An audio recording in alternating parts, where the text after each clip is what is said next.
सभी को नमस्कार। स्वागत है आपका हमारे यूट्यूब चैनल जे क्लासेज मेवाड़ में। आज हम हल कर रहे हैं प्रयास वर्कबुक इंग्लिश क्लास 4-5 कक्षा चौथी और पांचवी की अंग्रेजी की नई वर्कबुक 2023-24 की। इसमें हम हल करेंगे वर्कशीट 51, 52, 53, 54, 55। आइए शुरू करें। इससे पहले आप चैनल पर नए हो तो सब्सक्राइब वाला लाल बटन दबाएं और सब्सक्राइब करें, जिससे कि आने वाले हल आपको मिलते रहें। Worksheet 51। Read the passage below and answer the following questions. नीचे पैसेज पढ़ें और नीचे प्रश्नों के उत्तर दें। पैसेज है यहाँ। Long long ago A group of rats lived happily in a forest. बहुत पुराने समय पहले एक चूहों का झुंड खुशी खुशी जंगल में रहता था। One day A heard of elephant past thought that area in search of water. एक दिन हाथियों का झुंड पानी को तलाश करते करते उधर से निकला। Many of rats were destroyed under their feets. हाथियों के पैर से बहुत सारे चूहों के घर धस गए या गिर गए। सम रैट्स वर किल्ड, कुछ चूहे भी मर गए उनमें। The king of rats Mushak Raj went to the king of elephant. चूहों का राजा मूसक राज हाथियों के राजा के पास गया,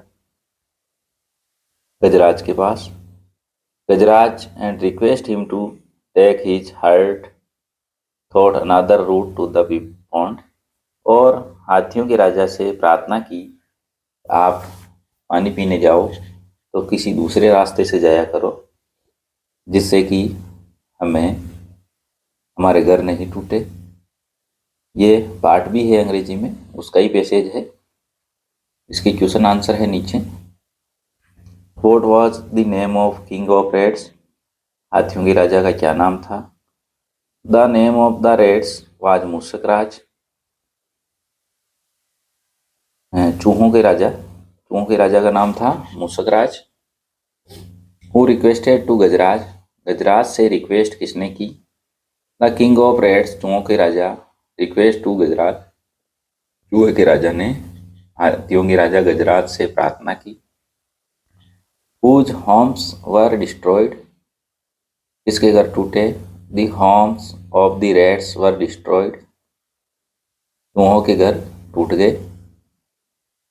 what is a group of elephant called.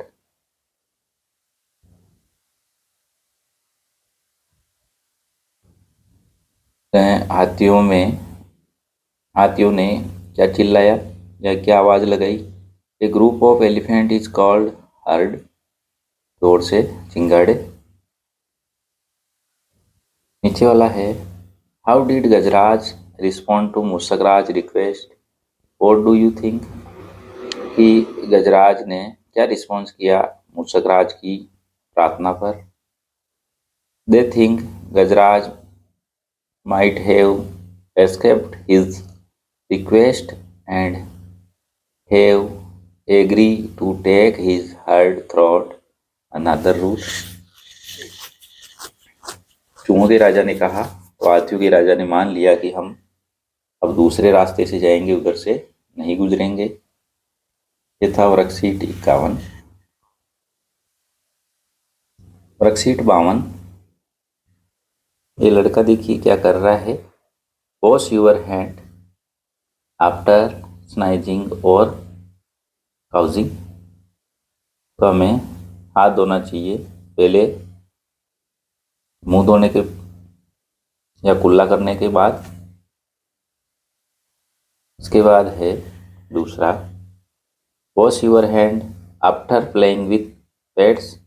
हमें कुत्ते के पिल्ले को खिलाने के बाद हाथ धोने चाहिए, आफ्टर यानी बाद में। Wash your hand after touching a wound. हमें कोई चोट लग जाए तो उसके बाद हम उसको साफ करके फिर हाथ धोएं। इसके बाद है wash your hand after using the toilet. हमें टॉयलेट का प्रयोग करने के बाद भी हाथ धोने चाहिए। Wash fruits and vegetable before eating, फल और सब्जियां खाने से पहले हमें फल और सब्जियों को धोना चाहिए। इसमें आएगा बिफोर। ये था worksheet 52। Worksheet 53। Read and classify the habit in the appropriate box below. Brush our teeth in the morning. Wash your hand before eating our food. Woke up late in the morning. Sit in the class. Do exercise every day. Litter the room. Trim our nails every week. Read newspaper every day. Do not help mother in her work. Fight with other. इसमें good habit क्या है, bad habit क्या है, हमें अलग अलग करके नीचे लिखना है। तो इनमें गुड हैबिट थी brush your teeth in the morning, सुबह ब्रश करना चाहिए। Place over hand before eating over food, हमें खाने से पहले और बाद में दोनों हाथ धोना चाहिए। डू एक्सरसाइज एवरी डे, हमें रोजाना कसरत करनी चाहिए, ये भी गुड हैबिट है।